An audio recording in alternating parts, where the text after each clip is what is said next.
My name is Tom Zhang. We're at the Johnson Lab on the third floor of Mudd Hall of Johns Hopkins University.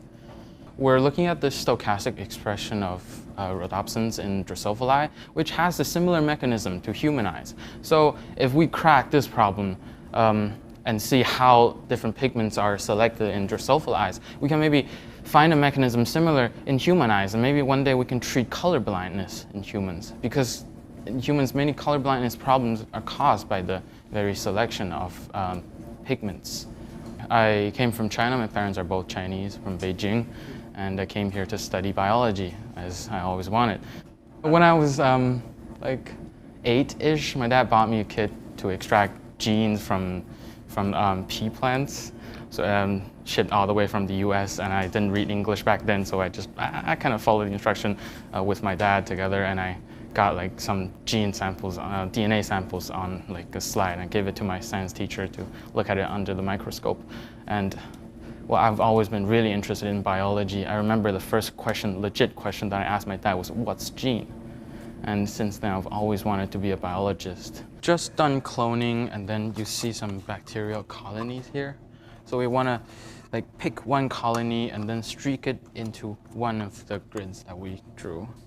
And then when it grows into more colonies, we know that the entire, all of the colonies in one grid are of the same genotype. Before I came to college that summer, I went to the Cold Spring Harbor Laboratory just to attend their summer course.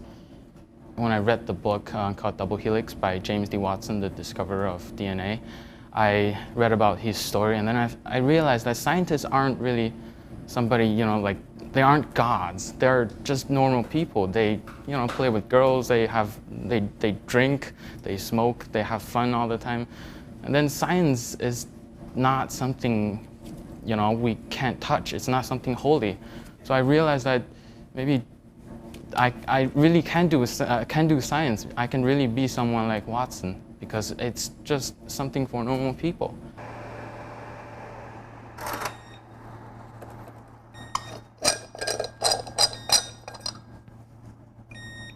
Yes, remember the yellow liquid used to be up there, but now they've been spun down because of the force created by the centrifuge.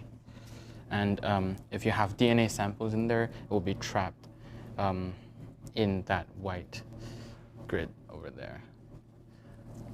I know that people have been putting a lot of emphasis on applied research, like cancer and all that related to human, and Drosophila is kind of going down. All this basic research has been declining these years, but I really think we should put more emphasis on basic research, because these are the things that drive like the very curiosity of science. Yeah. And we have to, understand some more basic mechanisms to see like higher functions in humans. Usually a biological process is very strictly determined by the environment. Like, for example, a cell has certain fate under certain environment. It doesn't usually do some random selection or stochastic expression. So I really want to figure out how does a cell do that?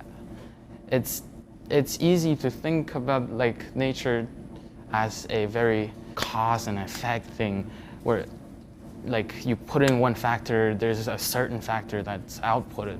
But when you put in one factor, the outcome is undecided, it's random. Like, how does that happen? It's actually not that normal in nature. Well, I guess many of you like science, want to be scientists, and by this point in high school, you've only read science in textbooks or like newspapers and stuff. You've never been a part of science. But here, working in a lab, you are a part of that like tip of the spear. That scientific discovery, and one day when the problem is solved, you are a part of it. You know that you have contributed to it.